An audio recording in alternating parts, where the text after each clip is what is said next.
What up YouTube, Spike Robot here with another video, this time a rant. This rant is about another person I hate on YouTube. As you can tell from the title, it's Confused Matthew. Confused Matthew is a critic. A really shitty critic, but I will get into each and every reason why he is later. For those of you who don't know, he gained notoriety because of his infamous rant on The Lion King. But that's not even the reason I'm ranting on him.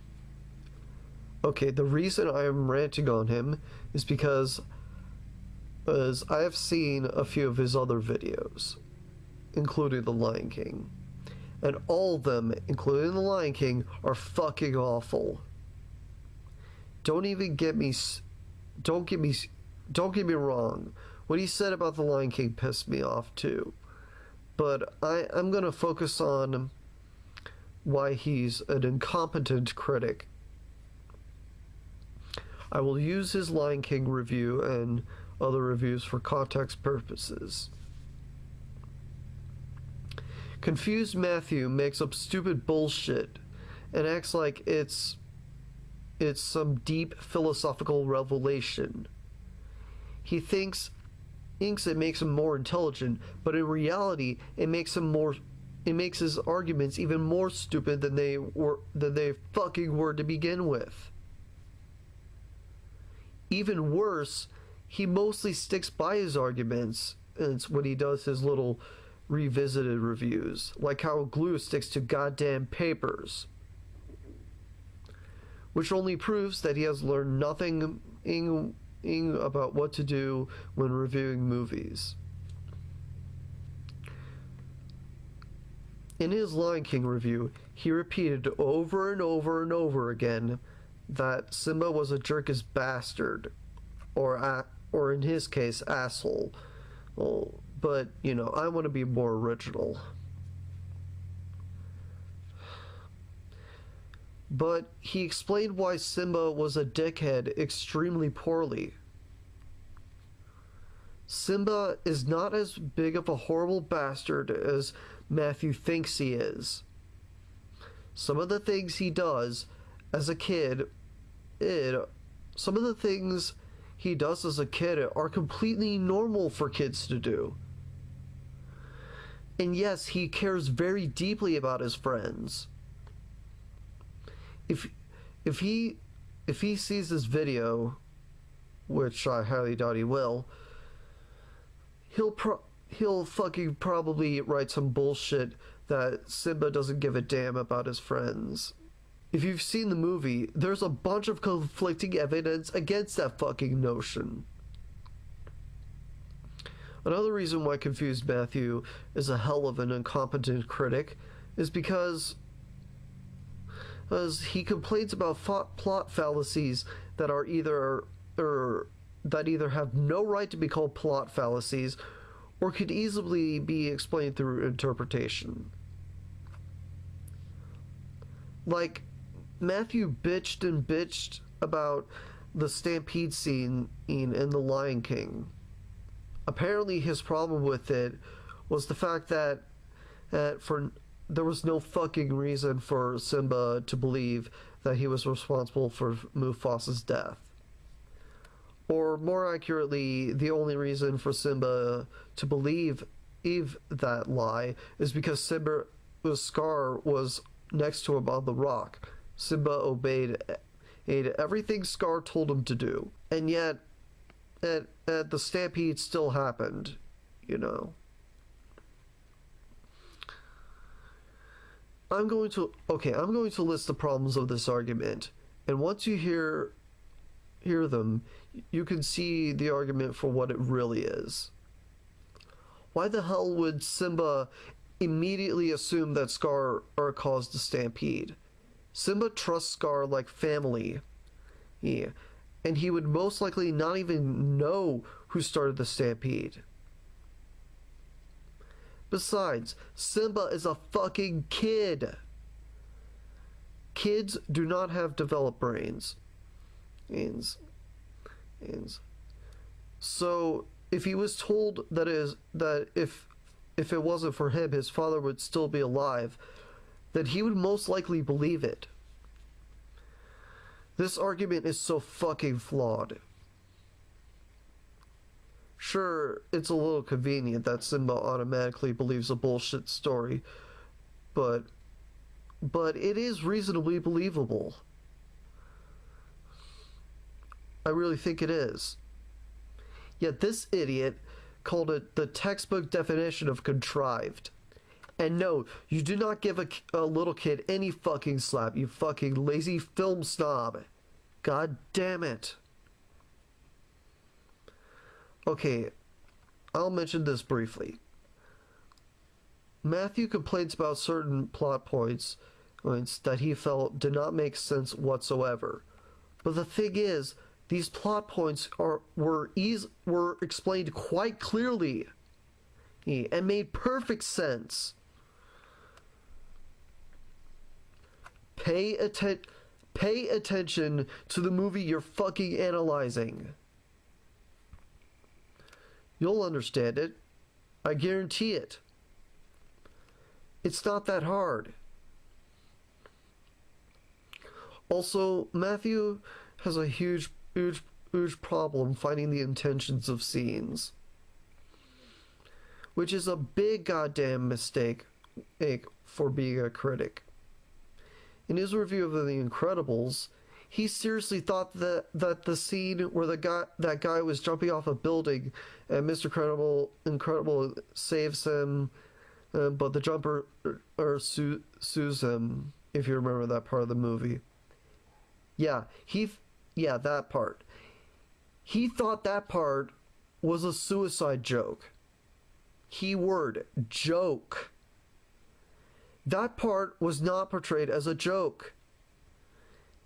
Not even in the broadest sense of the goddamn word.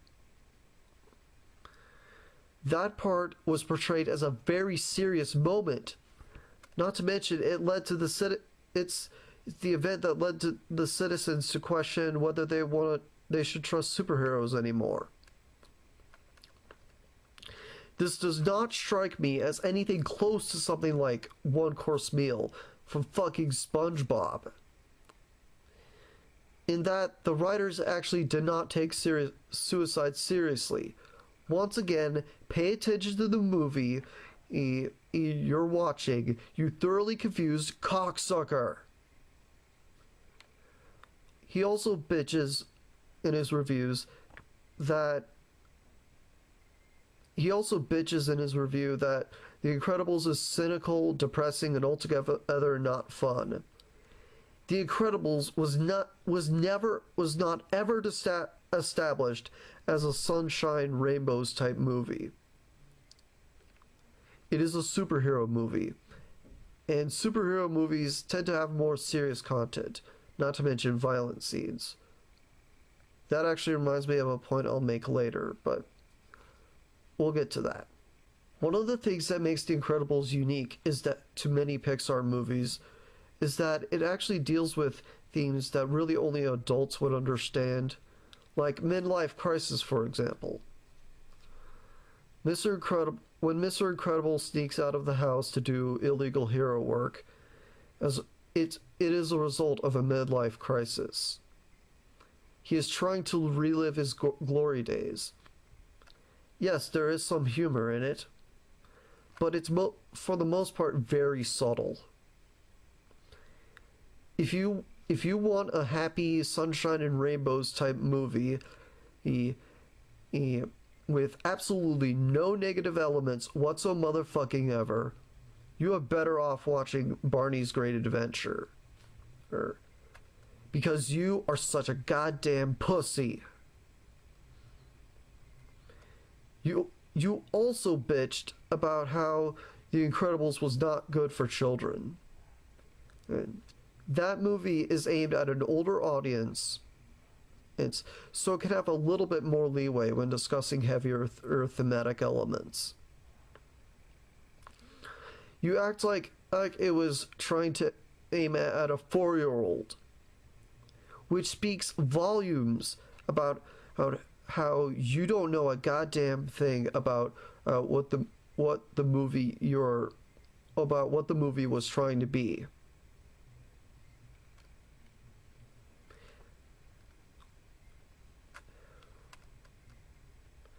Okay, another thing that pisses me off about Confused Matthew is that he seems to have this kind of moralist tone in his reviews. In his Lion King review, he said, and I quote, "We don't end the story with some kind of moral, but instead with violence." Oh my god. You hate climaxes that are exciting? What the hell is wrong with you? Honestly, I fucking hate movies, or shows for that matter, that end with a moral actually being discussed. It is stupid and preachy. Why the hell do you have to be so morally severe? It is not necessary at fucking all. Confused Matthew, you are such a pathetic bastard. Here's what I want you to do. Come up with valid reasons why you hate a particular movie, and stop being so naive about certain things. And once again, pay the fuck attention to the movie you are reviewing. If you cannot do any of these things that I said, then maybe you should stop reviewing movies altogether, because you're bad at it. I mean, in your shitty Transformers Dark the Moon review, you said that the kids were teenagers and the adults were teenagers, when in reality every single character in that movie is an adult. Well, I know I keep bringing up things that piss me off about him, but I would stop thinking about things that piss me off. But this is a rant, so this is a perfect time to list these things. What he said there, that's just a stupid way of saying that movie is immature. Yeah, it has some immature moments, but it's still enjoyable, and there are actually hints of maturity, and probably more than the first two ones. Oh my god. If there's anything good I can say about Confused Matthew, it is that his name fits so well with him and his videos.